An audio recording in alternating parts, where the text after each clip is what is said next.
Hello, എല്ലാവർക്കും നമസ്കാരം.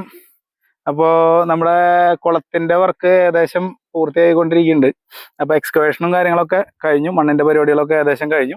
ഇനിയിപ്പോൾ അതിൻ്റെ ഡ്രെയിനേജ് പൈപ്പ് ഇടാനായിട്ട് ഒരു ചെറിയ ചാല് കീറി. അപ്പോൾ ചാല് കീറിയതിൽ ചെറിയൊരു ലെവലിൻ്റെ പ്രശ്നമുണ്ട്. അപ്പോൾ അതുകൊണ്ട് പൈപ്പിംഗ് അങ്ങനെ നിർത്തി വെച്ചേക്കാണ്. അപ്പോൾ ഞാനത് കാണിച്ചു തരാം. ഇതാണ് നമ്മൾ കുളം കുത്തിയത്. 3 മീറ്ററിൽ മുകളിൽ നമുക്ക് താഴ്ചയുണ്ട്. ഇതുപോലെ നമ്മൾ തിണ്ട് ഇട്ടിട്ട് ഇതിൻ്റെ താഴേക്ക് നല്ല സ്ലോപ്പാണ്.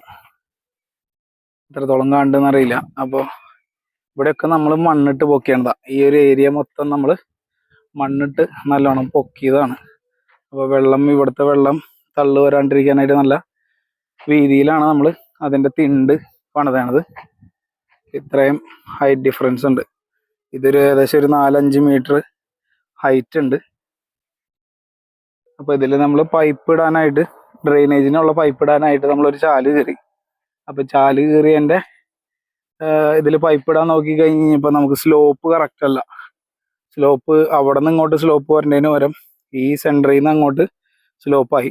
ബാക്കിയുള്ള സ്ഥലത്തേക്ക് താഴേക്ക് അങ്ങോട്ട് സ്ലോപ്പ് ഉണ്ട്, പക്ഷെ ഇവിടെ നമുക്ക് ശരിയായില്ല. ഇനിയിപ്പോൾ തിങ്കളാഴ്ച JCB വരും. തിങ്കളാഴ്ച JCB വരുമ്പോൾ ഒന്നും കൂടിയും ജസ്റ്റ് ഒരു 10 മിനിറ്റ് ഒന്ന് മാന്തിയാൽ മതി.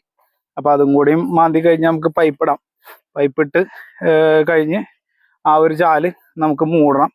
അപ്പോൾ നമ്മളൊരു സൈഡ് തിണ്ട് പൊട്ടിച്ചിട്ടുണ്ട് ഈ പൈപ്പ് ഇടാൻ വേണ്ടിയിട്ട്. ആ തിണ്ടൊക്കെ മണ്ണിട്ട് ഇനി ഉറപ്പിക്കണം.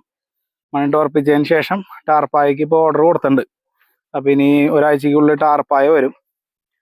അപ്പോൾ അത് കഴിഞ്ഞാൽ ഇതിൻ്റെ ഉള്ളിൽ ഇനി ആൾക്കാരെ നിർത്തിയിട്ട് നമുക്ക് കല്ലൊക്കെ പറക്കി കളഞ്ഞ് മണ്ണൊക്കെ ഒന്ന് ഫിനിഷ് ചെയ്ത് അടിയിൽ എന്തെങ്കിലും പാക്കിങ് കൊടുക്കണം, ഷീറ്റ് കീറാണ്ടിരിക്കാനായിട്ട്. അപ്പോൾ അതാണ് ഇപ്പോഴത്തെ അപ്ഡേറ്റ്. ബാക്കി ഞാൻ അടുത്ത വീഡിയോസിലിടാം.